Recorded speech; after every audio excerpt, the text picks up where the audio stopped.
Kita ke sorotan lain, Saudara. Hari ini sidang terdakwa kasus pelecehan seksual kepada 13 orang santriwati Heri Wirawan digelar di Pengadilan Negeri Kota Bandung. Sidang beragendakan pledoi atau pembelaan terdakwa atas tuntutan jaksa penuntut umum.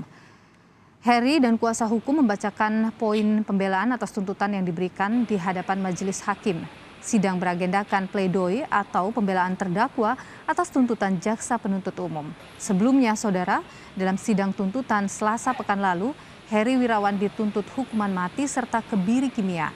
Tuntutan ini mendapat dukungan dari Komisi Perlindungan Anak Indonesia, namun juga mendapat penolakan dari Komnas HAM. Dan informasi lebih lengkap soal sidang pledoi pemerkosaan, kita bergabung dengan jurnalis Kompas TV, ada Fida Alatas di Bandung, Jawa Barat. Fida, selamat siang. Seperti apa jalannya sidang pledoi hingga siang hari ini, Fida? Dan kemudian apa respon dari JPU setelah pembacaan pledoi dilakukan Heri Wirawan? Ya, selamat siang Nilo dan juga saudara. Sidang pledoi Heri Wirawan hari ini baru saja selesai tadi sekitar pukul 11.25. Dan tadi kami baru saja juga mewawancarai kuasa hukum dari Heri Wirawan. Kami tentunya ingin mengetahui apa saja keberatan-keberatan atau pembelaan yang dilakukan oleh Heri Wirawan dan juga kuasa hukumnya atas gugatan atau tuntutan dari jaksa penuntut umum kemarin. Namun memang dari pihak kuasa hukum Heri Wirawan ini tidak banyak menanggapi pertanyaan dari media. Ia hanya menjawab hal-hal dengan sifat formalitas saja, begitu Niluh. Intinya adalah ini atau yang dijadikan pledoi dari Heri Wirawan dan juga kuasa hukumnya adalah Heri Wirawan ini menuntut hukum seadil-adilnya, dan juga ini pihak kuasa hukum berdalih tidak bisa memberikan keterangan karena memang persidangan hari ini dilakukan tertutup, Niluh, di mana Heri Wirawan ini juga dihadirkan secara daring dari tempatnya ditahan, tepatnya di Rutan Kebonwaru, Kota Bandung.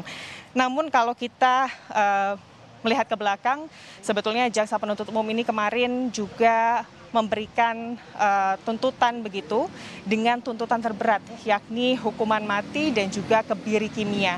Hal ini dilakukan oleh jaksa penuntut umum karena kejahatan yang dilakukan oleh Heri Wirawan ini dianggap sebagai kejahatan luar biasa atau the most serious crime berdasarkan PBB. Paling tidak ada beberapa poin yang menjadikan kejahatan yang dilakukan oleh Heri Wirawan ini sebagai kejahatan sangat luar biasa atau kejahatan luar biasa.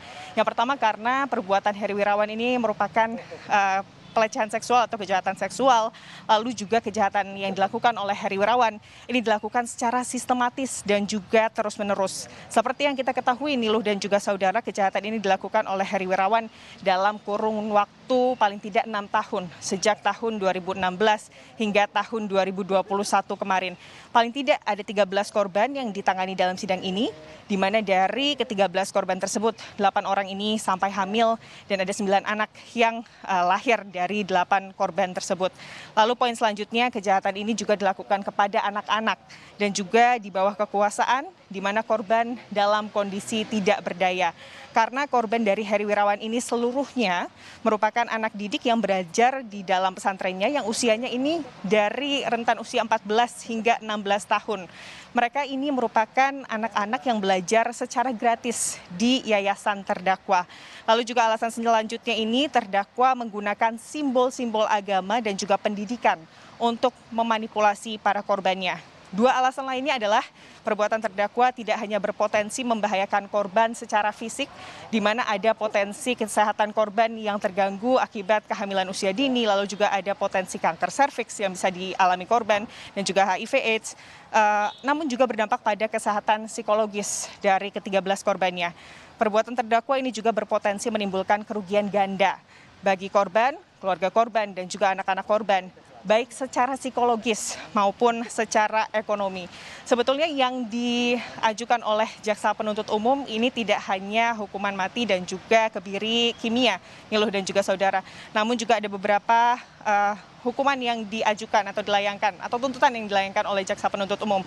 Di antaranya adalah pidana tambahan, pengungkapan identitas dari Heri Wirawan, lalu juga ada denda 500 juta rupiah, subsidiar 1 tahun penjara, Lalu juga jaksa penuntut umum menuntut majelis hakim untuk membekukan dan juga mencabut yayasan pelaku dan merampas seluruh kekayaannya untuk kemudian diberikan ke pemerintah, dalam hal ini pemerintah Provinsi Jawa Barat, untuk kemudian nanti harta kekayaan tersebut ini diberikan kepada korban dan anak-anak korban untuk kepentingan biaya hidup.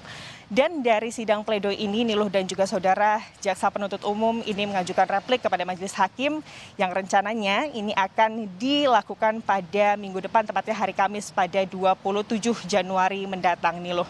Baik, terima kasih informasi Anda, Frida Alatas, jurnalis Kompas TV langsung dari Bandung, Jawa Barat.